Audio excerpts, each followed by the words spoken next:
Welcome back to the Cool Fears channel. I'm your host, Jesse the Bat Madrigal, aka the Buff Collector. The information on the channel is 10 for adult collectors and not children.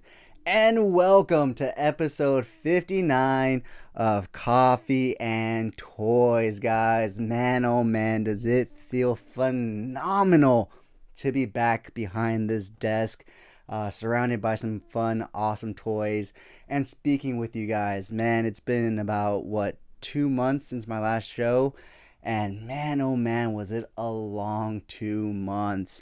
So what exactly are we going to be going over this episode? Well, channel updates, look back at a few things, and so much more as always. But first, if you're new, then welcome. This channel's all about cool action figures, analyzing them, hunting them, taking pics of them, and of course, playing with them. If that's your sort of thing, why don't you go ahead and hit that subscribe button, and while you're at it, why don't you go ahead and hit that bell notification icon so you stay notified when I do upload new content. If you do enjoy this video or any other videos that I put out, please remember to give them a thumbs up. It really helps the channel grow. With all of that being said, guys, once again, welcome to episode 59 of Coffee and Toys, guys.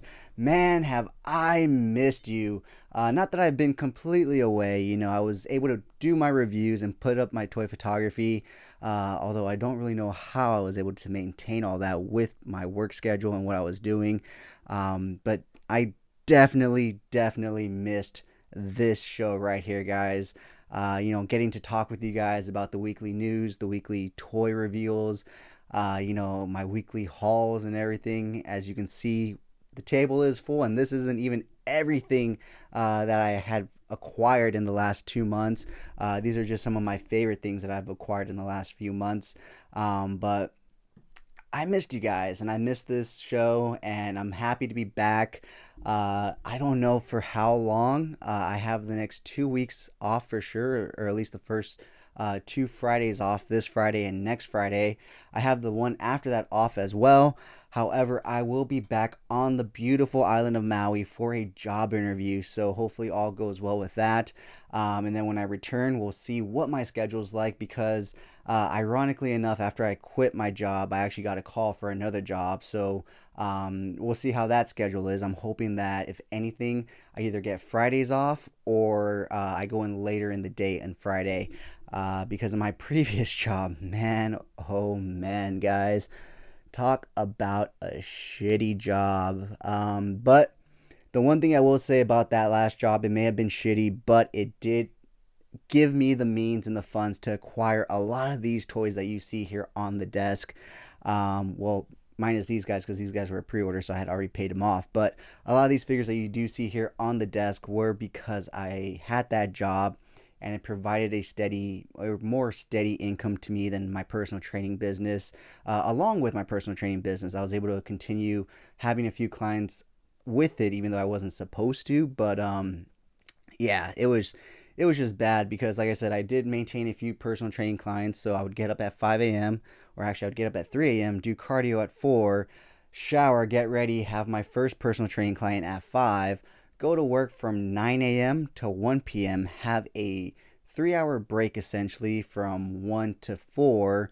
And in that time, I would train another client on my lunch break, and then I would go back to work and work from 4 to 8. And that was Monday through Thursday. And the only difference on Friday was that I got out at 7 opposed to 8. And the only difference on Saturday was I only did 9 to 1. But still, I was so exhausted by the time I was off at 7 on Friday, and even 1 o'clock on Saturday. More so mentally and emotionally tired than physically, because I was just sitting at a desk, but I was having to constantly interact with people and try and sell them on some really bullshit personal training. And I should know, because I have my own personal training business, and it's not hard to sell something when you truly believe in it and know its worth and its value. When you have to physically create that value for something that's very expensive, it gets very not stressful, because I never stressed the job, because it wasn't really an end game for me. It was really just a paycheck in between my personal training business kind of picking back up after the holiday season. It was just a lot of work that I really didn't enjoy doing, so I was a personal training manager over at LA Fitness. By the way, guys, if you're looking for a gym, I would highly, highly, highly, highly, highly, highly, I cannot stress this enough, highly recommend any other fucking gym than LA Fitness. They are by far the worst gym I have ever been to in terms of commercial gyms. It's just horrible. I mean, the personal training was absolutely atrocious for literally 25 minutes with the trainer. That's all you got was 25 minutes with a personal trainer. You were paying, if you wanted to come once a week, $260 a month. That broke down to about $60 to $65 per session for 25 minutes, guys. Man, oh man. It was just bad. Like I said, I have my own personal training business. I charge less than that. Technically, a single session with me is $40, and if you buy a monthly package, it breaks down to $30 a session, and I give you a full hour. And on top of that, I have a decade of experience in the gym, whereas the personal trainers at LA Fitness, they were certified personal trainers, which doesn't really mean anything because I did have my certification basically up until this past year is when it expired. And when I went through the certification process, guys, it doesn't teach you anything. It really doesn't. They're more concerned about you knowing the muscles and what they're called and how they tie into things. But in terms of exercises, effectiveness, techniques, calories in, calories out, they don't teach you anything in terms of that. So I'd be very wary and careful if you are looking for a personal trainer in these commercial gyms because they are not going to be as knowledgeable as someone who has a decade of experience or more or even a little bit less in the gym, actually being a competitor or actually having clients that compete and knowing more information and knowledge in that area. So like I said, it was just very emotionally and mentally draining for me having to try and sell this. I only ever sold one personal training package, and that's because they literally came in asking for it, and a boyfriend was gonna pay, and I was like, well, if he wants to pay, he wants to pay. I mean, I can't do anything about it. I even told the girl, like, okay, you only get 25 minutes with the trainer, and she was like, yeah, that's fine, okay. And so I ended up actually working at two separate gyms. I had to leave the first one because the management there was just horrible. It was just absolutely horrible. I loved the rest of the staff. It was just the management there that was horrible.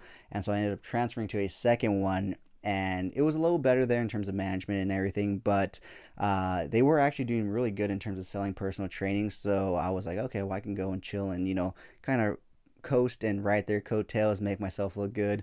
But the last few days that I was there, people were coming in pissed about their personal training contracts. And so I was just, I just basically said, okay, this just really isn't for me. And like I said, in about a week or so from now, I will be going back to Maui for a job interview that will hopefully put me on the island permanently. But this was just a means to an end in terms of a check so that I can get through the holidays. Because unfortunately, what happened to me in October was a lot of my clients kind of went away. It was a combination of multiple things. The holidays were coming up. The economy wasn't the best, and so they kind of went away. But with the new year right here, right around the corner, a few of them have come back to me since then, and I'm trying to gain a little bit more so I can build up my clientele and hopefully once again work from home and have a better work schedule. But like I said, ironically enough, I quit yesterday, and this morning I got a job interview from a job that I had applied to while I was working my previous job back in November. That's how unhappy I was at the time, or not at the time, I still wasn't happy with that job even up until yesterday when I quit. But I was so unhappy with it, I was already actively looking for other jobs to replace it. They didn't hire me or bring me in for an interview, so I kind of forgot about it until they gave me a call today and asked if I could come in tomorrow morning for an interview. And I said, sure, why not? Because I kind of want to buy some more toys. And even though I have a few clients coming back, it's definitely not to the point where I was making a steady check in terms of like working for someone. And the great thing is it's also a pay bump and it's not sales.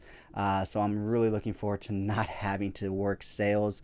I'm just not a seller. I'm not a salesperson. I'm a buyer, as you can tell. But yeah, it just wasn't working for me. So I made the ultimate decision yesterday to quit that job and just spend this last week at home before I head out to Maui.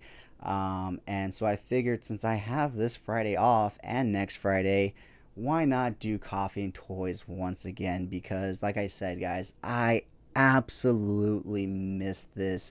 It's nothing like getting stuff taken away from you to realize how happy and how much you love stuff, leading up to getting that new job, I was kind of a little miserable. Well, not miserable, but I felt like I was kind of stagnant in my career, in my personal training career, and I wasn't really too happy at the time. But now realizing what is out there, the few personal training clients I have now, I'm like full energy. I'm happy as hell. I'm just like, yeah, let's get it done. Let's do this.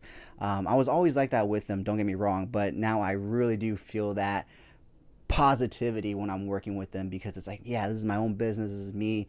Like I said, not that it wasn't there before, but you kind of do get burnt out and stuff. And I'll be honest, I was getting burnt out on this show leading up to me leaving as well because it takes a lot to edit and stuff. But being away from it, I definitely miss it. And it's one of those things that you come to realize you don't want to stop it again. But like I said, I don't really know what my schedule is going to be like when I come back from Maui. I'm hoping that I'm able to continue this for as long as I can because I really did miss it, guys. I missed talking with you guys. I missed going over all the great news that was happening that week.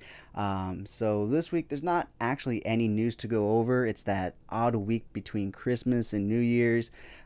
People just bought a bunch of gifts, got a bunch of gifts, so toy companies are kind of just like, yeah, we're not going to announce anything right now, and probably not until next week. So there's really nothing new to talk about. I mean, last week, if I would have done this, there would have been plenty to talk about, especially with NECA's, checklist coming out during their holiday season and the Turtles and stuff. But I'm sure you guys have all heard about that. I'm sure you've heard about McFarlane doing the new Ninja Turtle figures. So there's no need to beat a dead horse, right? So no news this week, just kind of catch up of a bit of a toy haul, what I've been up to, catching up with you guys, seeing how you guys are doing. Let me know down in the comments below. How are your guys' holidays? Any New Year's resolutions? What figures are you excited for next year? But also a bit of a channel update, kind of in a sense. Like I said, I want to continue this podcast if I can, now that I am going to be changing jobs. Hopefully I'll have a little bit more free time because the other thing about that job, like I said, it was a split shift. So I was just never fucking home, guys. If I wasn't at work, I was at the gym. If I wasn't at the gym, I was at home working. And so it was just nonstop. And this week has been really great because I decided to take this week off from the gym. So I've been able to sleep, rest, recover, and so I feel really good. And so yeah, guys, I just wanted to go over a few things that I've been kind of getting into. As you can see, I know you guys knew I got into Hot Toys, obviously, but I also got really into Mafex, and I even bought a few quarter scale figures, guys. So yeah, I guess with that being said, why don't we go ahead and talk about these past 2 months toy hauls. Like I said, this is not even everything that I've acquired in the last few months, just a handful of the ones that I really do like and enjoy. So if we want to go ahead and draw our attention back here, there's a few other things that I've picked up in the meantime that you guys haven't seen. Mainly this shelf right here. We got Arkham Knight Batgirl right there. We got the new DX, 18 Batman, The Dark Knight Rises Batman, and as well as Arkham Knight's Batman Beyond. Moving up here, we do have this brand new Two-Face, cartoon style Two-Face, or I should say comic style Two-Face, by a third party. It is a phenomenal figure. All my reviews will be coming up very shortly and soon because that's one thing I did do, was kind of step away from the 1/12 scale and focus more on the 1/6 scale in these last few months, and mainly because of, well, lack of actual good figures coming out in 1/12 scale, as well as the price increases. I just don't see the value anymore in 1/12 scale figures, at big box retailers. I mean, there's exceptions, obviously, like the Mafex and, of course, the brand new NECA Turtles right here. But, like, the Black Series, McFarlane's DC Multiverse, Power Rangers, it's just, I don't see the value in them anymore. Not at full price, at least. If I catch them on clearance and stuff, I still haven't really bought anything because I just don't see the value in them, and so my focus has shifted towards these 1/6 scale figures. But even at that, my DTOFs are getting full, and once they get full, I think I only have like maybe 4 or 5 more figures on my list to acquire, and then at that point, I will stop collecting 1/6 scale figures because, well, I've run out of space. And so, yeah, guys, why don't we go ahead and start off right here with Mafex. And ironically enough, I actually just acquired all of these within the span of like 2 weeks. I've got some really good deals on them. I got this guy and this guy and this guy all for $80 a piece. This guy was the only one that was a little more pricey, but at the same time it wasn't, because I traded 4 Cobra classified troopers and $40 for that pack. He comes with Robin, of course, but that figure's getting sold as soon as I'm done with the review. I really just wanted the Batman, and so yeah, I'll be honest, when I first got it back into toy collecting and I found out about Mafex and Mafex Batman, I was not a fan whatsoever. I really didn't like the fact that it has like the hard plastic, the mixed media, especially with the hard plastic upper cape and then the soft goods actual cape. That really bugs me, but I still do blame the McFarlane Toys Dark Knight Returns Batman for my diving into this line, because when I got it, it was a phenomenal figure, but it really pissed me off that he took away the double jointed elbows in it. It was like, if it just had the double jointed elbows, it would have been a perfect figure, probably McFarlane Toys' best figure of 2022. However, it just left a lot to be desired, and I remember mentioning in my review of that figure that it just makes me want the Mafex one that's a lot more articulated. And I remember someone posting in the comments saying, oh, you can't compare the McFarlane one to the Mafex one because they're 2 different price points and everything. I wasn't comparing them. It was just the fact that it was such a great figure in terms of look, that I really was holding it to a higher standards in the articulation department, and it just fell very, very short. Obviously, no ab crunch as with most McFarlane figures, but also with him stripping away the double jointed elbows, it just really made me think of this one right here. And unfortunately, he is quite a pricey figure, but one day I just happened to open up OfferUp, happened to search Mafex, and lo and behold, there was one of them for $80, and I jumped on it, and so here he is. And so yeah, I recently got into these guys, and honestly, they're not that bad, or as bad as I had thought when I first got back into collecting. Especially the armored Batman leaps and bounds over the McFarlane one. Obviously, price point and everything, changes everything and obviously makes a difference. But that one really didn't bug me as much, because obviously the armored Batman suit is a hard metallic armor, and that kind of plays well into the hard plastic. And then obviously he has the cape, which is soft goods, even in the comic series, movie, whatever you want to say. And so it really worked out for that. But then, like I said, I did want this one for, because the McFarlane one just left me a lot to desire in a Dark Knight Returns Batman figure. And so I went ahead and picked that one up. This one was just fucking badass looking, the battle damaged one, and like I said, for the both of them, I got them for $160, so $80 a piece. So I couldn't pass that up. And then my favorite color scheme for Batman, believe it or not, is the gray and blue color scheme. And so I wanted to get one that was not so battle damaged and a nice blue and gray representation on my shelf, because once again, the McFarlane Toys Year 2 Batman left a lot to be desired with the broken arms and everything. And even the soft goods cape it came with, it was kind of like whereas this one comes with the wire and everything, and he's a lot more beefy. It's just a better representation on my shelf. And so yeah, that's kind of why I got into Mafex Batman. The only other ones that I had prior to these were the 2 Hush Batman, the blue one and the jumper suit one, and those ones were actually really fucking good and really sold me on Mafex. And so when I had the opportunity to pick these ones up, I went ahead and jumped on them. Thankfully, the only one that I'm missing in my collection now is the black suited Hush Batman with the display base. And after that, I am done collecting Batman Mafex figures. I don't see any other Batman variant that they can produce that I would be interested in. I say that now until they reveal it, and then I'm like, oh, that one looks good too. But so until then, the black Hush based Batman will be the final one in my Mafex collection. So why don't we go ahead and talk about the new NECA 4 Turtles right here from Secret of the Ooze, guys. Growing up, Secret of the Ooze was my favorite Ninja Turtles movie. I did prefer it over the first movie, but as I grew up, I realized how much more dark and gritty and better the first one was than the second one, and so that flip-flopped, and now that one's my favorite, and this one is a close second. I still hold this one close and near and dear to my heart because this was still my favorite one growing up. Probably because the comedy was a little more elevated and it was a little more child friendly and everything. Not that my parents didn't let me watch the other one. I just enjoyed the brighter colors growing up as a kid, in Secret of the Ooze, and more of the playfulness. Like in the opening scene when they're not using their weapons, as a kid, you don't realize, like, oh shit, they're not using their weapons. It just seems very Ninja Turtle-y, like they're just being goofballs and getting the shit done.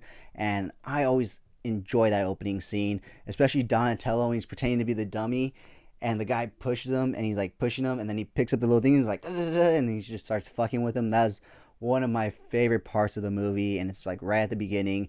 And then also when Mikey's like, cold cut nunchucks, like that is just top tier comedy, guys. So I just absolutely love Secret of the Ooze, even to this day, like I said. But the first one definitely takes its place in terms of like which one I would prefer to watch.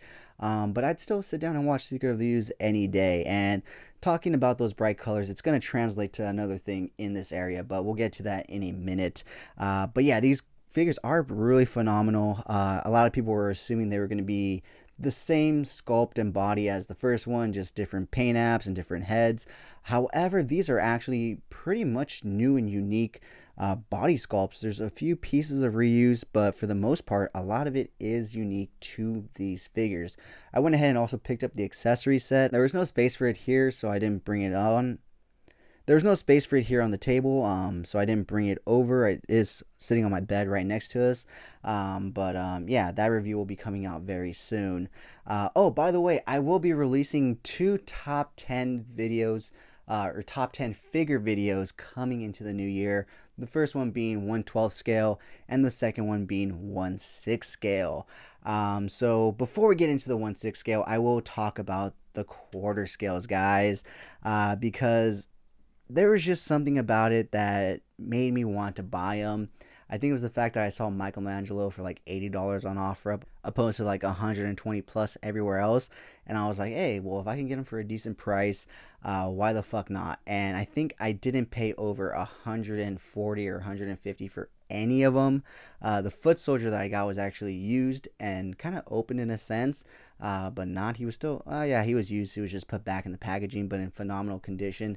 And I was able to snag him for like $79. And so, yeah, that was really cool because when I first got Michelangelo, I was like, okay, I'm going to get the 4 turtles and the 4 turtles, and that's it. I'm not going to get anything else. And then I ended up getting Donatello and Shredder in a package deal. I was on eBay. This guy had Donatello, he had Shredder, and I was like, well, how much for the pair? And he's like, well, I'll make you a deal. And so I went ahead and went with that deal. And so I was able to pick up the 4 turtles and Shredder. And I'll be honest, Raphael was the hardest one to acquire, but I was able to acquire him for a really good price as well. So I was not mad about that. And so I ended up with the 4 turtles, Shredder, and a foot soldier. And with that, that does complete my 1/4 scale collection of the turtles. Notice that I said of the turtles because now I have a hankering for other 1/4 scale figures, mainly the Terminator one, the Commando one. Obviously, I'm a big Schwarzenegger fan, being a bodybuilder and also just being a pop culture fan, but also a Batman and a Joker. So once I acquire those, my 1/4 scale collection will be complete, but until then, I will be saving up for those. But with that being said, let's go back to Hot Toys right here, guys. I realized I didn't finish telling you about all the new figures that I've gone. I did acquire a Season 1 Mando. I'm not too sure if you guys can see him behind the quarter scale turtle. I'll go ahead and pull him down real quick so that way we can take a look.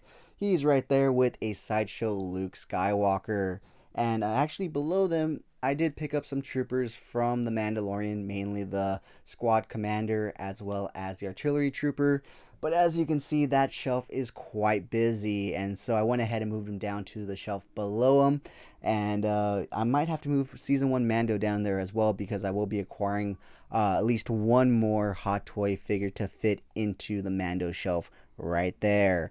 Now, let's go ahead and look at the shelf right above him because Marty finally has his dock, guys. Now, there is a lot of controversy surrounding that figure because of the head sculpt and the reuse from the Back to the Future Part 2 Doc Brown head sculpt, which I do understand. And honestly, alone, he doesn't look the best. But right there next to Marty, he looks absolutely phenomenal and like he fits perfectly. Now, if I do come across a custom better Doc Brown head in the 1/6 scale, you best believe I'll be swapping it out. But until then, yes, the head sculpt is a little soft, but it gets the job done. And so his review will be coming out sometime soon next year as well. I am quite behind on reviews in terms of my 1/6 scale figures, but they will all be coming soon because, like I said, I'm not really picking up 1/12 scale figures. So I am kind of substituting, with 1/6 scale figure reviews.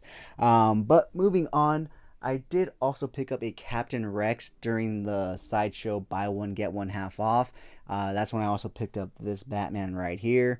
And then TNS Figures, a third party or a Chinese based 1/6 scale website, did have a Black Friday sale, and I went ahead and picked up a few figures from them as well. The first one being the Two-Face, another one being this third-party Sandman from Spider-Man 3, the Sam Raimi movie, and of course Mr. Fiend, which we'll take a closer look at in a second.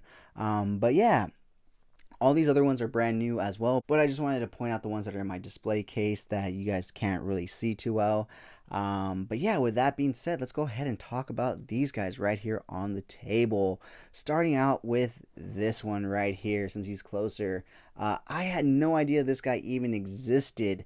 But he has quickly become one of my favorite 1/6 scale figures, especially my favorite 1/6 scale Joker figure. Don't let him hear that, because he is just absolutely gnarly, guys. He's based off the version when he cut off his face and he put it back on. He comes literally with a toolbox full of bloodied up tools, a drill, a saw, and they all have blood effects on them and stuff. His arms have like blood drips on him. Just an absolutely phenomenal 1/6 scale Joker. Next up in front of him, we do have Bo-Katan. When she was announced, I was really anticipating her release. The likeness to her actress is phenomenal. I don't really know what people were complaining about. Now, she does have a bit of some posing issues. She only does come with single hinge elbows. Why, Hot Toys? Why? She would really benefit from double hinge elbows, but as you can see, she still looks absolutely phenomenal. I absolutely love her. She's one of the only figures in my collection that wears a helmet, that I do have her without it on because I really do enjoy the head sculpt that she came with. In front of her, we have Puzzle Man. Yes, that is correct. I mean, obviously not really, because it is the Riddler from the 2022 Matt Reeves The Batman movie. But it is from a third-party company, so they cannot call him Riddler, even though on the base that he comes with, it does say Riddler. But on the box, it states Puzzle Man. Now, the really cool thing about this guy is that he also came with 1/12 scale cards, that you see in the movie with the envelopes and everything. So that was just one of the coolest things about this guy, and it does open it up and it has all the writing that you see in the movie. So that is one of the coolest things, and honestly, he is just a phenomenal figure. The likeness to the Riddler in the Batman movie is just absolutely amazing. The little tool that he has that he uses to murder the mayor at the beginning is actually made out of die-cast metal. Now, this figure is kind of a 2-in-1 because they also give you a sniper rifle, so that way you can display him either as the Riddler or as a Riddler henchman. So I'm super excited now to get the Hot Toys, the Batman, especially now that I have a Riddler to go with him. And I don't think I'll have to buy the official one now because this one is done phenomenally. He does come with a rolled up duct tape as well as an unrolled duct tape roll, as you can see in his hand. Moving on to this figure right here, Commander Cody. I actually did pick him up on Thanksgiving Day. Before any other clone trooper was around, episode 3 dropped, and Commander Cody was my all-time favorite clone design. And he still technically is, A lot of people lean more towards Rex because of the Clone Wars series and everything, but I just think Cody's design is so unique and awesome, and the weathering and the battle damage on him is just such a phenomenal job. He is just an absolute juggernaut in my collection, and I'm super happy to have him finally. It was not easy to find one for a decent price, but I was able to find one for a decent price, and so I was able to add him to my collection. And so yeah, he's probably one of my favorite clone troopers aside from the Phase 1 501st Trooper and Chrome Clone Trooper, and even Rex. Rex is cool too, but like I said, Cody was just my favorite from the start, and even though they show Rex more love in the animated series, he still makes an appearance here and there, but he's not in it as much as Rex, which is why people will lean more towards Rex. But Cody will still always be my favorite clone trooper.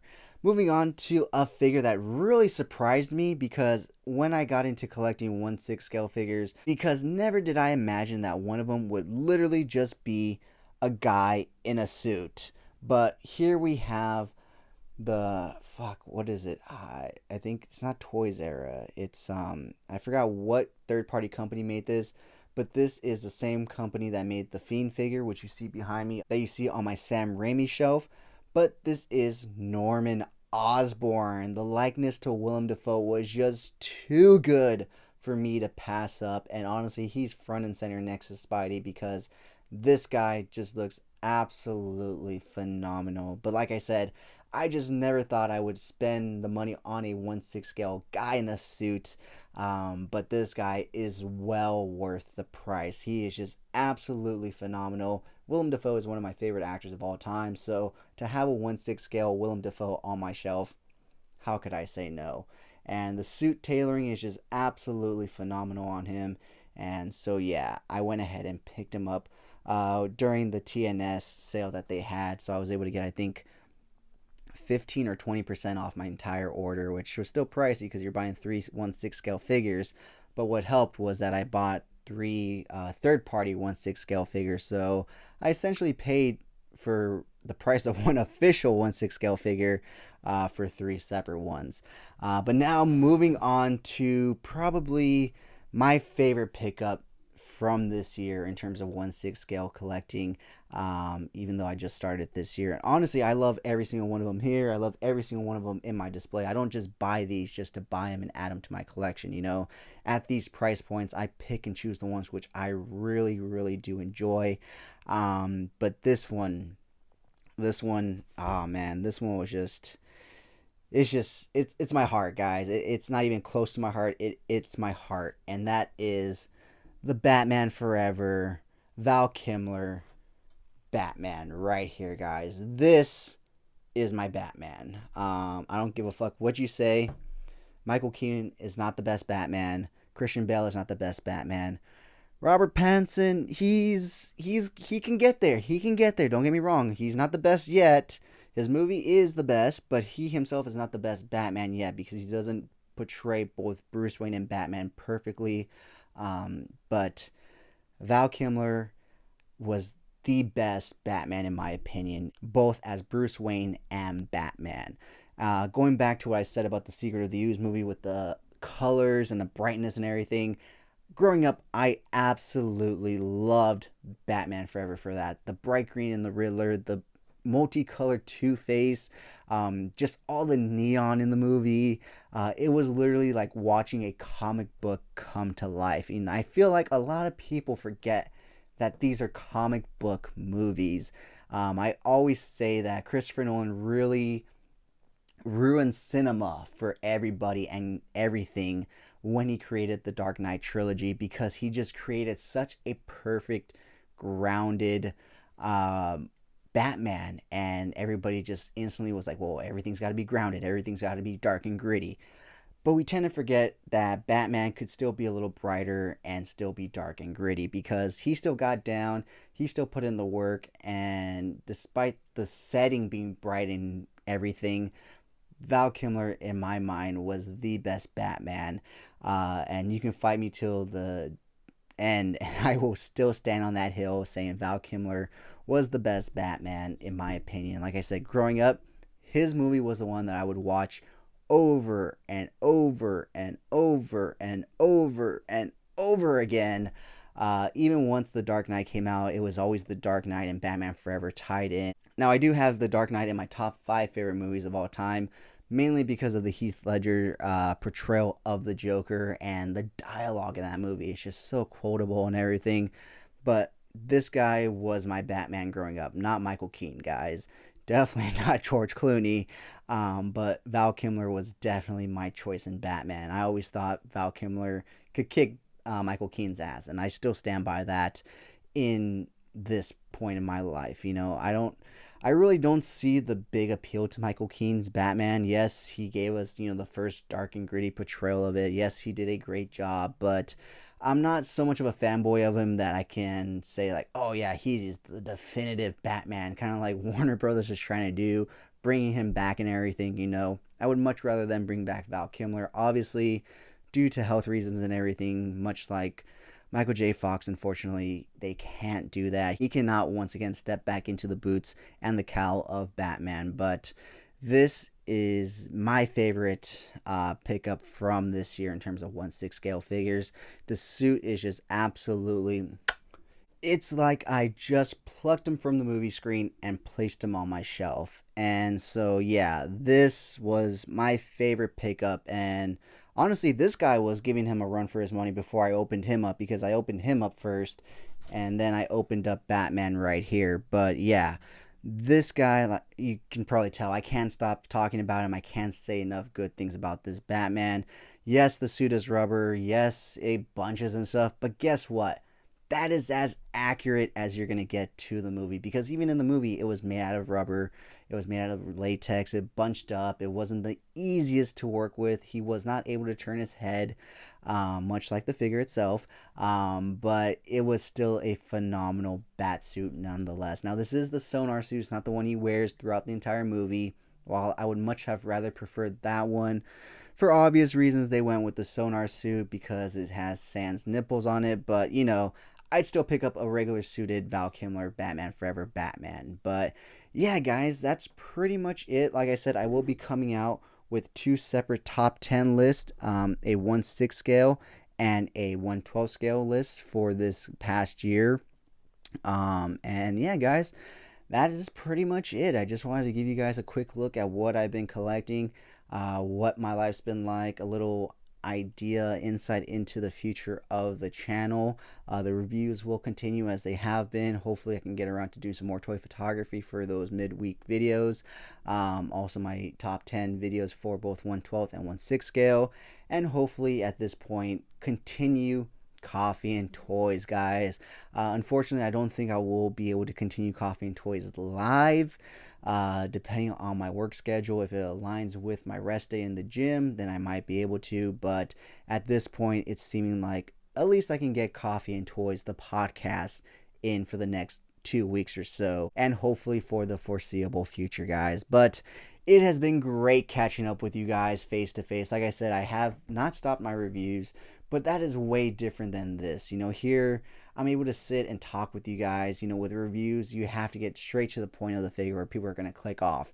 Here, you know what you're clicking onto. It's a podcast. It's something we're going to talk about. We're going to spend some time here.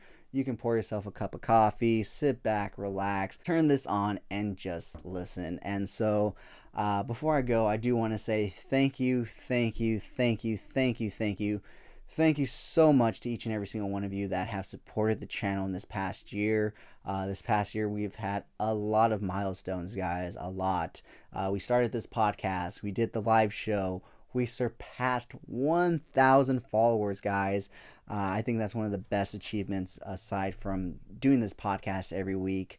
The fact that my channel has grown in terms of community. I don't even care about anything else. Just the fact that I've been able to speak and reach more collectors is just absolutely phenomenal, because that's the whole reason I started this channel. Not to show off my collection in a monetary value, but to share my collection with other fellow collectors, because much like a lot of us, my friend, he comes in and checks out my collection. Oh yeah, cool, whatnot. But nobody in my life really is as much of a collector as I am. Well, actually, my friend Robert is. But aside from that, whereas here I'm able to connect with a number of collectors across the country, across the world.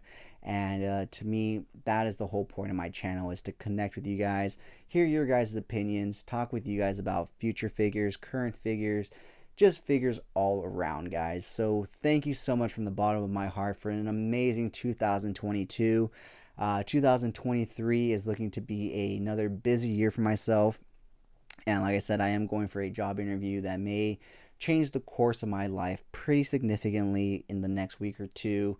And I will keep you guys updated on what happens with that. And hopefully after a short brief period with that job and the training and everything, I will be able to get back to it.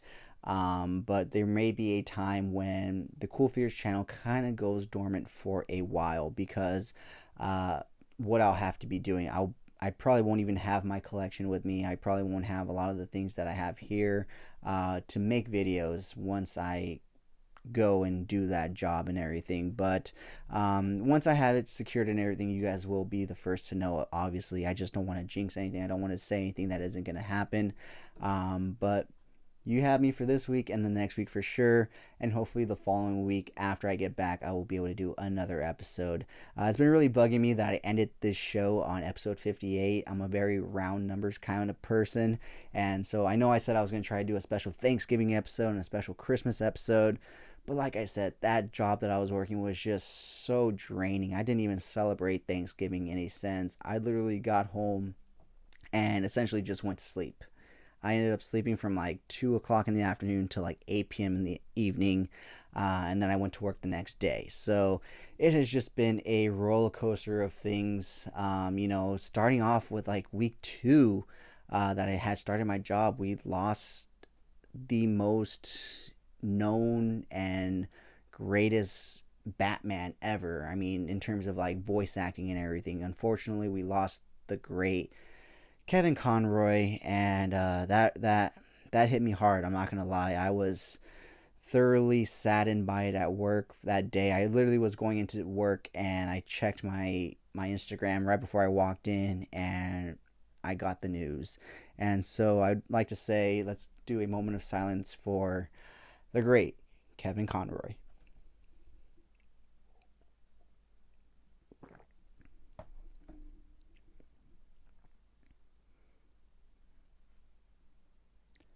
So, thank you, Kevin, for everything you've done in terms of Batman. You were the definitive voice of Batman. I always wish they would have gone with an actor and just utilized his voice, kind of Darth Vader did, had an actor stand in, be Batman, but essentially just voiced over with Kevin Conroy. Unfortunately, we never got that. But he was the definitive Batman voice. We've had some great voices, but his was the definitive Batman voice. Just as much as Val Kilmer was my live action Batman growing up, Kevin Conroy was my Batman all around. I mean, from the animated series to the New Adventures to Justice League to Justice League Unlimited to the Arkham video game series, and even a number of other Batman related media in terms of cartoons. He was always the voice, and I was always very sad and kind of angered when they would go with a different Batman voice actor. It's like, why not just get Kevin Conroy back for this? Why not just, it doesn't matter if it's a different continuity, it should be Kevin every time. And so his loss was definitely hard, and it was even harder the fact that I wasn't able to talk it out with you guys that week, and go over it and really pay him his tribute and everything. And so, yeah, I mean, there's a lot to look forward to in the next year and stuff, like I said, in terms of the channel and everything. but there's a lot we're leaving behind in 2022 as well. But his legacy will never be forgotten. I mean, there is so much Batman media out there with his voice that it's going to be impossible to ever, forget him and forget his contributions to the Dark Knight. So with that being said, guys, once again, it's been great catching up with you guys. It's been great talking with you guys. I thought this was going to be a quick 20-minute episode. I'm feeling like it's going to be a 30 to 45-minute one at this point. And so once again, thank you so much from the bottom of my heart for an amazing 2022, for all the amazing support that you guys give me each and every video, each and every day, each and every week. Like I always say, you guys are probably tired of me saying this, but if it wasn't for you guys, I would just be a grown man talking to myself about toys in my room. So thank you so much from the bottom of my heart. I hope you had a great holiday. I hope you got all the toys you guys asked for. And I hope you guys all have a happy new year. Thank you so much for sticking to the end of this video. If you enjoyed those pics, you can find the full images over on Instagram at CoolFigures. And I do also have a separate Instagram account for my more thought out, planned out, more edited pics called Epic Shots by CoolFigures. Check it out. If you like what you see, leave me a follow there as well. And if you guys like unboxings, check me out over on TikTok at CoolFigures. That's where I post all of my unboxings. And check me out every Sunday for Coffee and Toys, a weekly Toy News Toy Talk podcast where we will go over all the latest and great toy news, reveals, pre-orders, weekly toy haul, and so much more. And join me every Wednesday over on Instagram for Coffee and Toys Live, where I will speak to a new guest every week about toys, toy hunting, toy photography, and so much more. Thank you so much for taking time out of your busy day to listen to me talk about toys. I really do appreciate it.